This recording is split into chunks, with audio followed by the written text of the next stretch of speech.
círculo enorme, tenemos un círculo más pequeño que son aquellas en las cuales, bajo ciertas características de tener un objeto, como es el definido por el artículo 1 de la Ley de Defensa del Consumidor, como son los sujetos, tanto proveedor como consumidor, cuando encuadramos en este amplio marco de características de estos artículos, como recién mencionamos, entramos en esta tutela específica, que es la tutela que está dada, mejor dicho, por la Ley de Defensa del Consumidor. En la Ley de Defensa del Consumidor tenemos importantes derechos, y uno de estos derechos es el derecho a la información.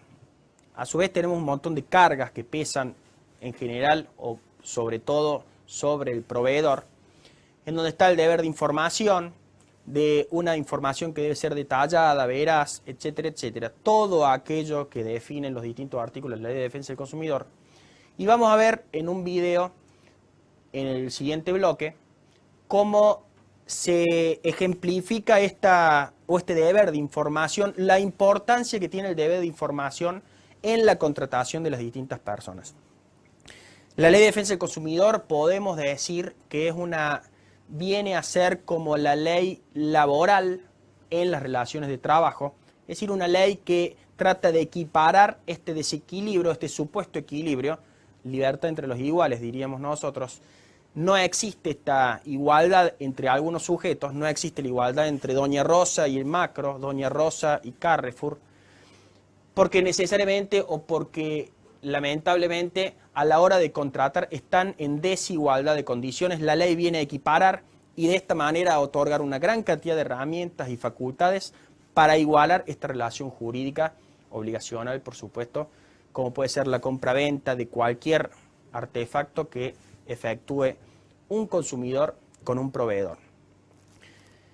Ahora sí, podemos entrar en las distintas clasificaciones, porque las clasificaciones forman parte de, según los criterios que vamos a ver, forman parte de la parte estructural de la relación jurídica obligatoria, que es aquella que, tomando en cuenta cada uno de estos criterios, que son los que vemos en pantalla, entramos primero en la clasificación de las obligaciones por el vínculo, y en primer lugar, teniendo en cuenta el vínculo, es decir, la naturaleza del vínculo de este elemento esencial, como vemos en la pantalla, las obligaciones pueden ser civiles o pueden ser naturales. La gran distinción entre obligaciones civiles y naturales está en que las obligaciones civiles tienen acción para exigir su cumplimiento, mientras que las obligaciones naturales no tienen o carecen de acción para exigir su cumplimiento. Es muy importante, dentro de las obligaciones naturales, como vemos en la pantalla, tenemos los actos de los incapaces, las obligaciones prescriptas, los actos nulos por vicio de forma, absolución judicial indebida, deudas de juego, etc. La característica esencial que tienen las obligaciones naturales, en primer lugar, es que son verdaderas obligaciones. Lo que se extingue es la acción. Hay una gran corriente doctrinaria que estiman que como la acción es lo esencial para ejercer el derecho, en realidad se estaría extinguiendo también el derecho. Nosotros vamos a decir que la obligación sigue siendo válida, y eso lo vemos en el efecto, como lo vemos en la pantalla. El pago, si el pago de la misma no se puede exigir, pero si se realiza un pago, el mismo no se puede repetir. Por eso vemos que el pago es irrepetible, y siguen en ella válidas todas las garantías que vamos a ver a lo largo de la parte dinámica de las obligaciones. Es decir, que la obligación sigue siendo válida, más allá de que no tenga acción.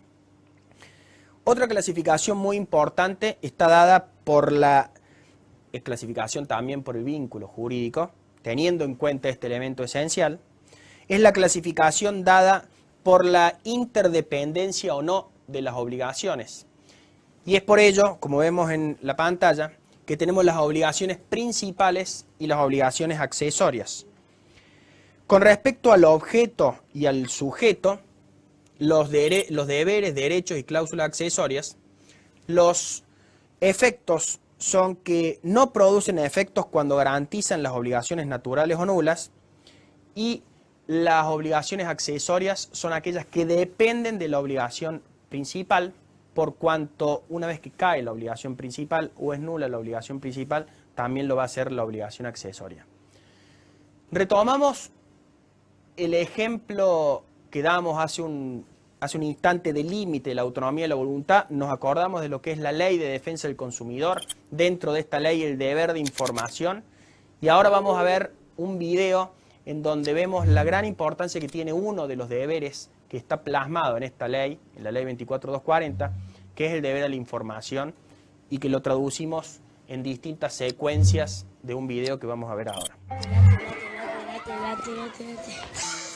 Esa la tengo, te la cambio. Pero es muy difícil de conseguir. Te la vendo a 3 pesos. Buenísimo. ¿Pero necesitas facturar o ve? Y ve, soy consumidor final. Lo que aprendés de chico no te lo olvidás más. Por eso en AFIP creamos el programa de educación tributaria. Un aporte más para la construcción de una nueva ciudadanía. AFIP, por una nueva cultura tributaria.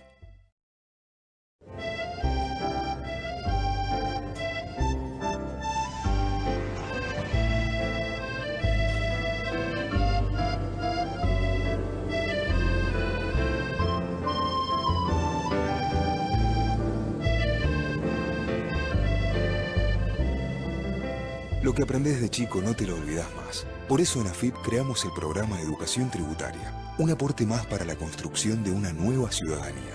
AFIP, por una nueva cultura tributaria. Vení, seguime. Discúlpame, te hago unas preguntitas. Primero, ¿cómo te llamas? Mariana. ¿Y la nena? Nati.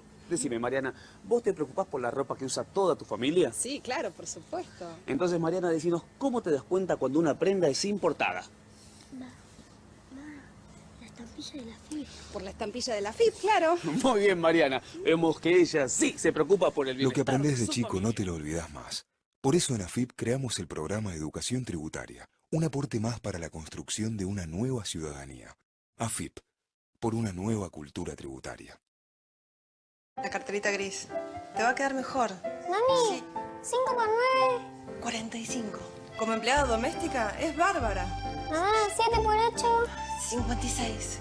Eso sí, ponela en blanco, así tiene obra social y jubilación. Si tenés beneficios por ponerla en blanco, sí, claro que los tenés. Mamá, los aportes después los deducís de los impuestos. Los aportes... Lo que aprendés de chico no te lo olvidás más. Por eso en AFIP creamos el programa de educación tributaria. Un aporte más para la construcción de una nueva ciudadanía.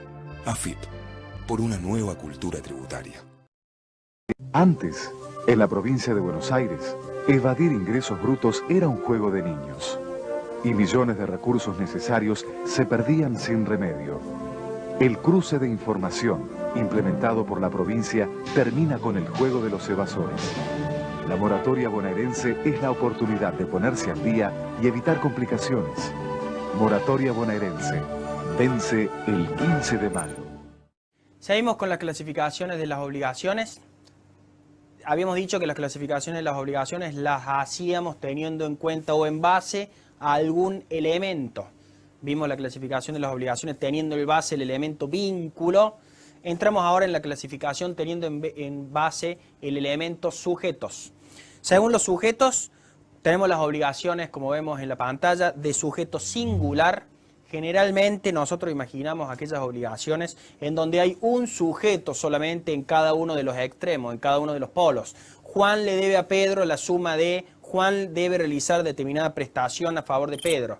Pero también tenemos las obligaciones de sujeto plural, es decir, cuando hay más de una persona en uno de los dos extremos, en uno de los dos polos de la relación jurídica obligatoria. Tenemos más de un acreedor o más de un deudor.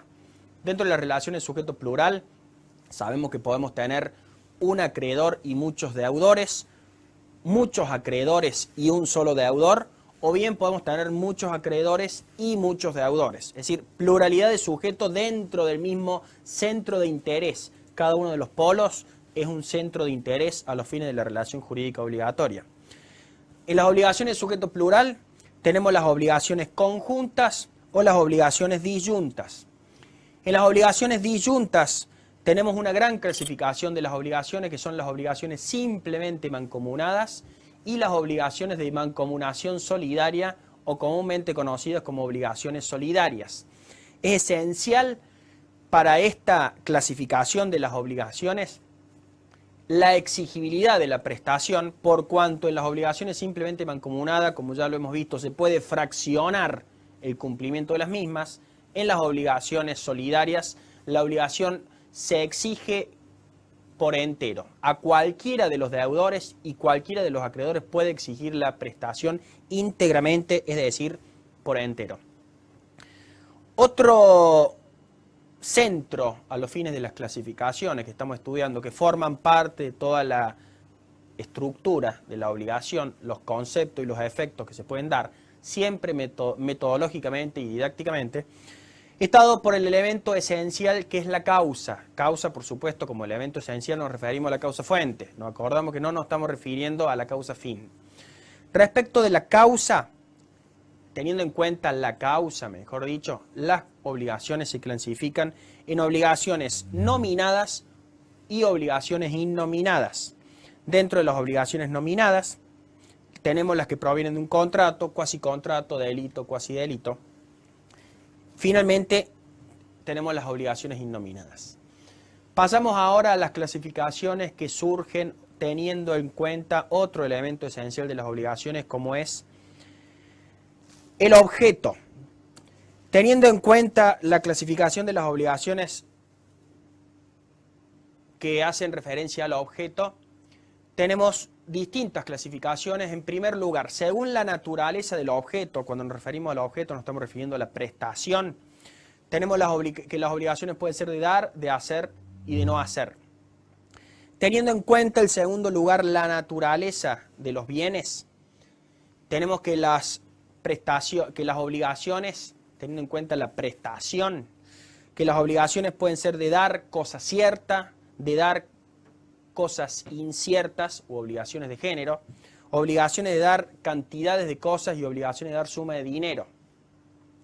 En tercer lugar, teniendo en cuenta la complejidad que puede tener el objeto, como vemos en la pantalla, tenemos las obligaciones de objeto simple y las obligaciones de objeto plural. Dentro de las obligaciones de objeto plural o objeto complejo, como le llaman algunos autores, tenemos las obligaciones conjuntivas, disyuntivas, y en estas están las alternativas y las facultativas. En cuarto lugar, tenemos otro centro de clasificación de las obligaciones con relación al objeto, que es teniendo en cuenta el interés, o mejor dicho, teniendo en cuenta la conducta debida por las partes, la conducta debida por el deudor. Según esta conducta debida por el deudor, las obligaciones pueden ser de medios o de resultados. En las obligaciones de medios solamente el deudor se obliga a realizar una actividad diligente y ahí estaremos dentro de lo que es el cumplimiento o no de la prestación del mismo. En las obligaciones de resultado el deudor se compromete a obtener un resultado y el cumplimiento o no de la obligación va a estar dado por la concreción o no de este resultado en lo que es su actividad. En quinto lugar, tenemos dentro de las clasificaciones con relación al objeto, teniendo en cuenta el comportamiento de la prestación que está a cargo del deudor, las obligaciones podrán ser positivas o negativas. Dentro de las obligaciones positivas estarán las obligaciones de dar o de no hacer. Dentro de las obligaciones negativas están las obligaciones de no hacer, es decir, la abstención o la no realización de determinada actividad que consiste en una actividad. Siempre es una conducta. El no hacer también a los fines de las obligaciones es una conducta. Finalmente, en virtud de la aptitud del objeto de la prestación para ser fraccionado, vamos a tener una gran clasificación que son las obligaciones divisibles u obligaciones indivisibles. Las obligaciones divisibles son aquellas que admiten fraccionamiento, aquellas que admiten que el objeto pueda ser fraccionado a los fines de su cumplimiento. Las obligaciones indivisibles son aquellas obligaciones que no admiten fraccionamiento, es decir, que se deben cumplir por entero, ya que no se puede fraccionar el cumplimiento de la obligación. También tenemos, según las modalidades, es decir, los elementos accidentales, una clasificación muy importante que son las obligaciones puras y simples, es decir, aquellas que no están sometidas a ninguna modalidad, o aquellas obligaciones modales, como vemos en la pantalla.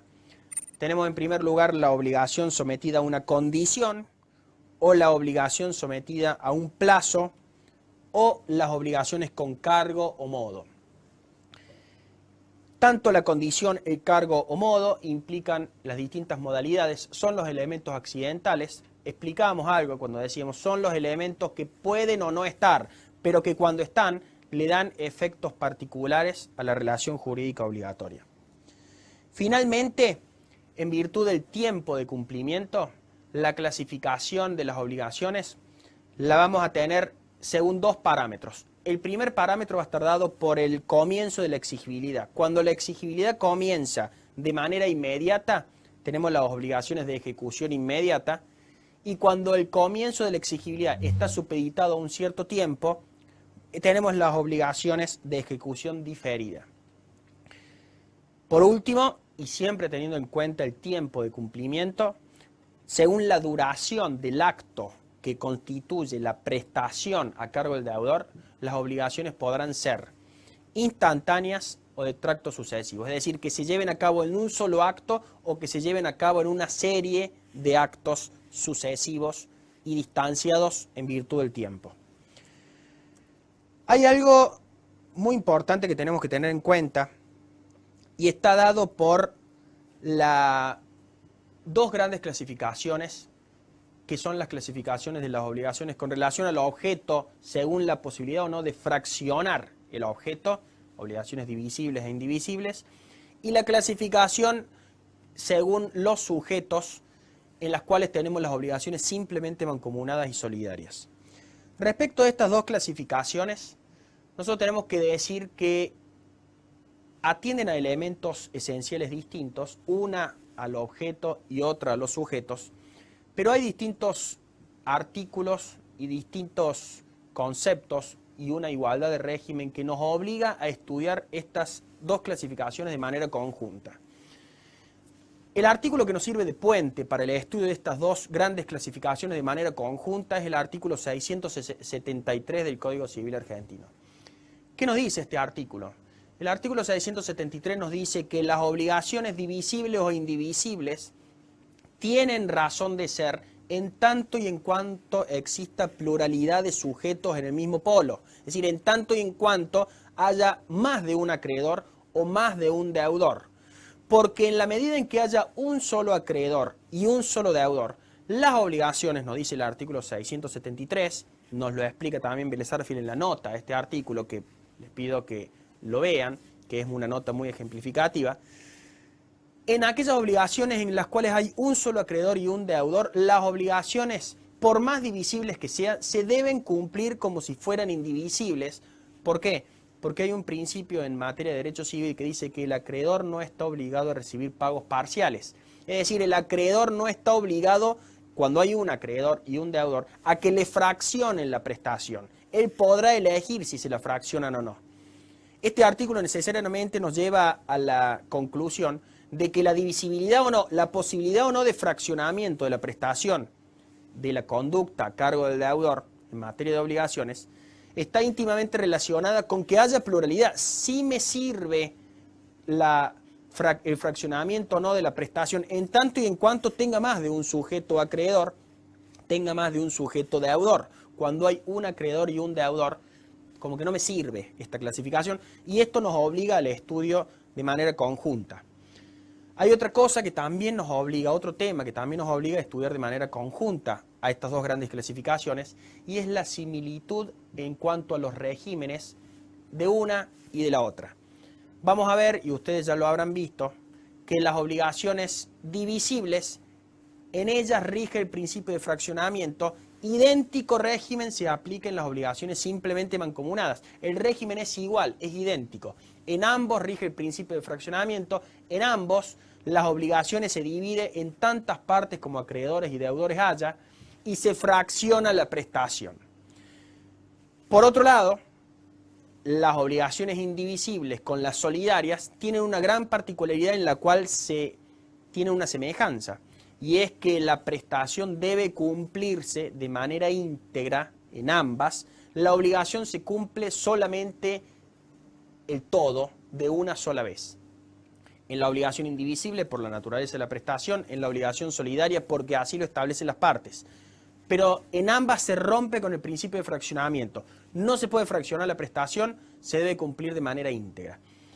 Por supuesto que hay una gran cantidad de diferencias y es la base en las cuales los autores se basan para decir que está correctamente distribuida en distintos capítulos, incluso en distintos títulos, tanto una clasificación como la otra, porque una clasificación obedece a un elemento esencial que es el objeto, otra clasificación obedece a otro elemento esencial que son los sujetos. En materia de obligaciones simplemente mancomunadas y obligaciones solidarias, esta igualdad de regímenes que tiene, como decíamos recién, las obligaciones divisibles con las simplemente mancomunadas y las obligaciones indivisibles con una semejanza bastante grande con las obligaciones solidarias, nos llevan a que los autores no necesariamente didácticamente nos exijan el estudio de estas dos clasificaciones de manera conjunta. Nosotros al estudio vamos a aconsejar que se haga de manera conjunta, es decir, vamos a tener en cuenta y vamos a reconocer que el artículo 673, este artículo que nos sirve de puente de estas dos grandes clasificaciones, nos va a señalar que la divisibilidad o no tiene razón de ser en tanto y en cuanto haya diversos acreedores y diversos deudores. Lo que sí, como ambas obedecen a distintos criterios, vamos a distinguir y vamos a tener en cuenta esto que hemos tenido en cuenta a lo largo de todas las clasificaciones, que es el punto de partida, los fines de las clasificaciones. En una, un elemento esencial, en la otra tenemos otro elemento esencial. Antes de entrar en la parte dinámica de las obligaciones, vamos a concluir diciendo que la parte estática se compone de toda la estructura, del concepto, de todos los caracteres, la distinción de las obligaciones con otros derechos subjetivos, como puede ser el deber de no dañar a otro, la acepción de la obligación como relación jurídica en virtud de la cual un sujeto acreedor tiene la facultad, de exigirle a un sujeto que es el deudor el cumplimiento de una determinada prestación y no asimilar la obligación solamente con alguno de estos dos extremos, como suelen hacer algunos autores, asimilar obligación con el crédito o asimilar la obligación con la deuda, por cuanto la obligación se compone por ambos conceptos. La obligación se compone por todos los elementos esenciales que acabamos de mencionar, elementos accidentales cuando correspondiere, elementos accidentales que están ubicados o que apuntan generalmente al vínculo como elemento esencial de las obligaciones, o que pueden apuntar al objeto, que es otro de los elementos esenciales de las obligaciones. En la parte dinámica, todo esto, todas estas clasificaciones con sus efectos, toda la parte estructural de la obligación y los conceptos, vamos a verla y vamos a empezar a verla en movimiento, siempre a través del interés último que está dado por el interés del acreedor, que es el que me va a marcar todo lo que es la teoría del cumplimiento o incumplimiento obligacional. Para terminar, vamos a entrar en los conceptos claves. Dentro de los conceptos claves decimos que la obligación es un derecho subjetivo patrimonial, es un tipo de relación jurídica, la ubicamos como relación jurídica desde relación hasta esto que hablamos de relación jurídica patrimonial, relación jurídica obligacional como gran categoría en materia de las relaciones. Vamos a seguir también con el estudio de lo que son los elementos, estos elementos esenciales, en primer lugar, dado por el sujeto activo, por el sujeto pasivo, la prestación debida que debe consistir en una conducta, en una actividad, conducta o actividad que va a estar dada por un hacer, un no hacer o un dar, un hacer o no hacer, como nos explica allí, como está en la diapositiva. Y asimismo, el último elemento esencial que es la causa fuente. En tercer lugar, las obligaciones las vimos clasificadas según los distintos criterios. Son los distintos elementos esenciales en una primera instancia, como así estos otros elementos que nos sirven de base metodológica y didácticamente para el estudio de la materia en quieto, como quien dice, de la materia desde un punto de vista estático, que va a estar dada, como lo veíamos, estas clasificaciones según los sujetos, clasificaciones según el objeto, clasificaciones según la causa, según la exigibilidad, según la dependencia y según el interés. Finalmente, las clasificaciones, decimos, son esenciales a los fines de determinar la exigibilidad de la obligación y determinar las posibilidades de su ejecución en caso de incumplimiento. Terminamos así entonces el estudio de los conceptos de la relación jurídica en la faz estática. Vamos a empezar a partir del módulo siguiente, en la próxima clase, con el estudio de todos aquellos conceptos en la faz dinámica, es decir, la obligación en movimiento. Nos vemos en el próximo módulo.